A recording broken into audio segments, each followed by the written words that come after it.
তো হ্যালো বন্ধুরা, কেমন আছো সবাই? আজকে তোমাদের জন্য একটা রহস্যময় নতুন গাছের ভিডিও নিয়ে চলে আসলাম তোমাদের সামনে। এরকম গাছ তোমরা এর আগে কখনো কোথাও দেখেছো কি না আমি জানি না, তবে আমার লাইফে প্রথম দেখা এই গাছ।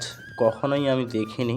এখানে আশেপাশের মানুষের কাছে শোনা যায় যে এই গাছ দুটো একসাথে এসেছিল, এখানে উড়ে এসে বসেছিল এক রাত্রে। এবং একটা গাছ ছিল মেয়ে গাছ, আর একটা গাছ নাকি পুরুষ গাছ ছিল।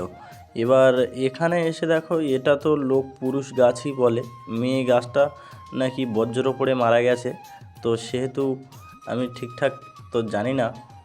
আর এখানে দেখো, এই গাছের থেকে একটা পাতা ছিঁড়ে তোমাদেরকে দেখানোর চেষ্টা করছি, তোমরা চিনতে পারো কি না দেখো। এই গাছের পাতাটা খুবই অচেনা টাইপের দেখতে। তো তোমরা দেখো কেউ চিনতে পারো কি না, আমিও তো চিনতে পারিনি। তবে লোক অচেনা অজানা গাছ বলেই এটা অজানা গাছ নাম রেখেছে, যেটা অজানা গাছ সেহেতু নামকরণ করেছে।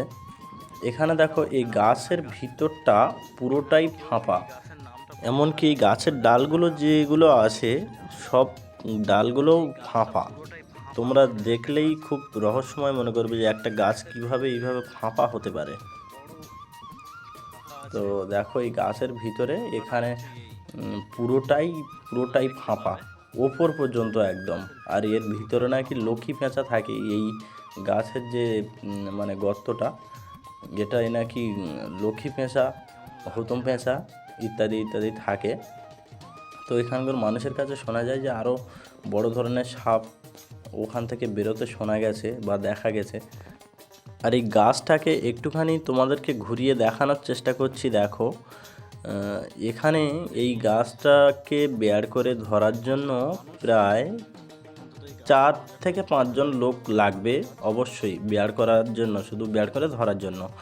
কিন্তু এখানে গাছের গায়ে দেখো সব কেমন মানে দাগ হয়ে আছে চারিদিকে, কেমন এই জায়গাটা কেমন গর্ত মতো লাগছে।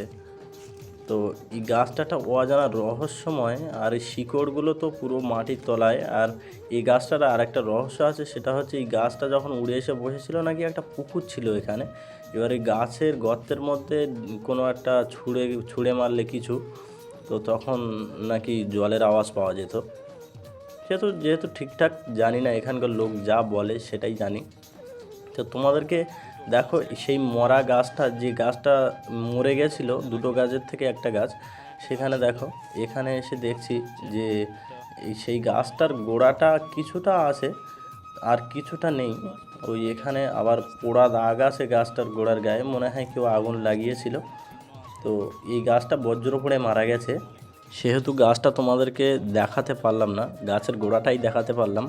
কিন্তু তোমরা যারা আমার নতুন ভিউয়ার্স আছো, তারা অবশ্যই চ্যানেলটাকে লাইক কমেন্ট শেয়ার করবে, অবশ্যই সাবস্ক্রাইব করে আমার পাশে থাকবে, যাতে এরকম ভিডিও তোমাদের সামনে আরও ভবিষ্যতে আনতে পারি।